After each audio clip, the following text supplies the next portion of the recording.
ನಮ್ಮ ಹೆಸರು ಪರಶುರಾಮ್ ಅಂತೇಳಿ. ನಮ್ಮದು ಬಂದು 3 ಎಕರೆ ಜಮೀನಿದೆ.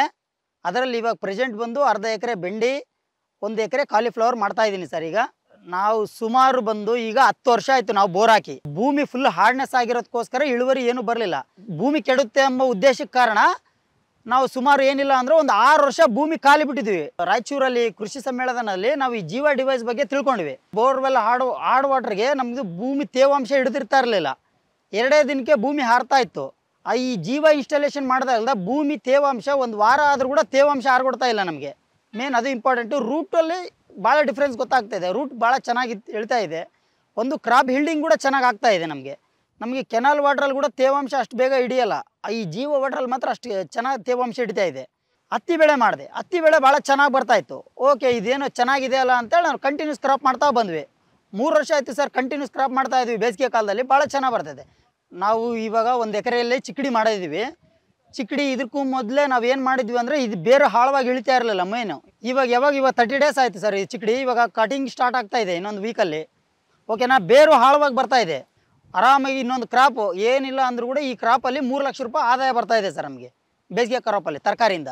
ಈ ಜೀವ ಡಿವೈಸ್ ಹಾಕ್ಸ್ಕೊಂಡ್ರಲ್ಲಿದ್ದ 2 ಬೆಳೆ ಬೆಳೀತಾ ಇದ್ದೀವಿ. ನಾವು ತುಂಬ ಸಂತೋಷವಾಗಿದ್ದೀವಿ ಸರ್.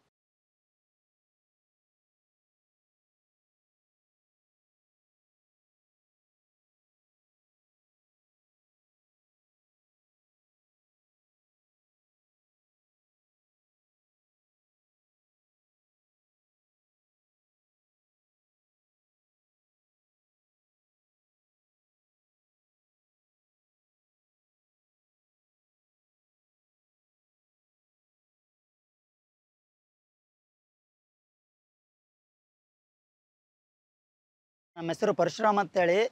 ನಮ್ಮದು ಬಂದು 3 ಎಕರೆ ಜಮೀನಿದೆ. ಅದರಲ್ಲಿ ಇವಾಗ ಪ್ರೆಸೆಂಟ್ ಬಂದು ಅರ್ಧ ಎಕರೆ ಬೆಂಡಿ, 1 ಎಕರೆ ಕಾಲಿಫ್ಲವರ್ ಮಾಡ್ತಾ ಇದ್ದೀನಿ ಸರ್. ಈಗ ನಾವು ಸುಮಾರು ಬಂದು ಈಗ 10 ವರ್ಷ ಆಯಿತು ನಾವು ಬೋರ್ ಹಾಕಿ. ಭೂಮಿ ಫುಲ್ ಹಾರ್ಡ್ನೆಸ್ ಆಗಿರೋದಕ್ಕೋಸ್ಕರ ಇಳುವರಿ ಏನು ಬರಲಿಲ್ಲ. ಭೂಮಿ ಕೆಡುತ್ತೆ ಎಂಬ ಉದ್ದೇಶಕ್ಕೆ ಕಾರಣ ನಾವು ಸುಮಾರು ಏನಿಲ್ಲ ಅಂದರೆ ಒಂದು 6 ವರ್ಷ ಭೂಮಿ ಖಾಲಿ ಬಿಟ್ಟಿದ್ವಿ. ರಾಯಚೂರಲ್ಲಿ ಕೃಷಿ ಸಮ್ಮೇಳನದಲ್ಲಿ ನಾವು ಈ ಜೀವ ಡಿವೈಸ್ ಬಗ್ಗೆ ತಿಳ್ಕೊಂಡ್ವಿ. ಬೋರ್ವೆಲ್ ಹಾರ್ಡ್ ವಾಟರ್ಗೆ ನಮ್ಮದು ಭೂಮಿ ತೇವಾಂಶ ಹಿಡಿದಿರ್ತಾ ಇರಲಿಲ್ಲ. 2 ದಿನಕ್ಕೆ ಭೂಮಿ ಹಾರ್ತಾ ಇತ್ತು.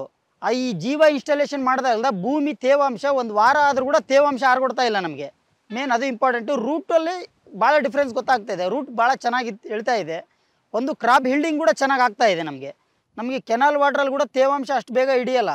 ಈ ಜೀವ ವಾಟ್ರಲ್ಲಿ ಮಾತ್ರ ಅಷ್ಟು ಚೆನ್ನಾಗಿ ತೇವಾಂಶ ಹಿಡಿತಾ ಇದೆ. ಹತ್ತಿ ಬೆಳೆ ಮಾಡಿದೆ. ಹತ್ತಿ ಬೆಳೆ ಭಾಳ ಚೆನ್ನಾಗಿ ಬರ್ತಾಯಿತ್ತು. ಓಕೆ, ಇದೇನೋ ಚೆನ್ನಾಗಿದೆ ಅಲ್ಲ ಅಂತೇಳಿ ನಾವು ಕಂಟಿನ್ಯೂಸ್ ಕ್ರಾಪ್ ಮಾಡ್ತಾ ಬಂದ್ವಿ. 3 ವರ್ಷ ಆಯಿತು ಸರ್ ಕಂಟಿನ್ಯೂಸ್ ಕ್ರಾಪ್ ಮಾಡ್ತಾ ಇದ್ವಿ. ಬೇಸಿಗೆ ಕಾಲದಲ್ಲಿ ಭಾಳ ಚೆನ್ನಾಗಿ ಬರ್ತಾಯಿದೆ. ನಾವು ಇವಾಗ 1 ಎಕರೆಯಲ್ಲಿ ಚಿಕ್ಕಡಿ ಮಾಡಿದ್ದೀವಿ. ಚಿಕ್ಕಡಿ ಇದಕ್ಕೂ ಮೊದಲೇ ನಾವು ಏನು ಮಾಡಿದ್ವಿ ಅಂದರೆ ಇದು ಬೇರೆ ಆಳವಾಗಿ ಇಳಿತಾ ಇರಲಿಲ್ಲ ಮೇನು. ಇವಾಗ 30 ಡೇಸ್ ಆಯಿತು ಸರ್ ಈ ಚಿಕ್ಕಡಿ. ಇವಾಗ ಕಟಿಂಗ್ ಸ್ಟಾರ್ಟ್ ಆಗ್ತಾ ಇದೆ ಇನ್ನೊಂದು ವೀಕಲ್ಲಿ. ಓಕೆನಾ, ಬೇರು ಆಳವಾಗಿ ಬರ್ತಾ ಇದೆ. ಆರಾಮಾಗಿ ಇನ್ನೊಂದು ಕ್ರಾಪು ಏನಿಲ್ಲ ಅಂದರೂ ಕೂಡ ಈ ಕ್ರಾಪಲ್ಲಿ 3 ಲಕ್ಷ ರೂಪಾಯಿ ಆದಾಯ ಬರ್ತಾ ಇದೆ ಸರ್ ನಮಗೆ ಬೇಸಿಗೆ ಕ್ರಾಪಲ್ಲಿ ತರಕಾರಿಯಿಂದ. ಈ ಜೀವ ಡಿವೈಸ್ ಹಾಕ್ಸ್ಕೊಂಡ್ರಲ್ಲಿದ್ದ 2 ಬೆಳೆ ಬೆಳೀತಾ ಇದ್ದೀವಿ. ನಾವು ತುಂಬ ಸಂತೋಷವಾಗಿದ್ದೀವಿ ಸರ್.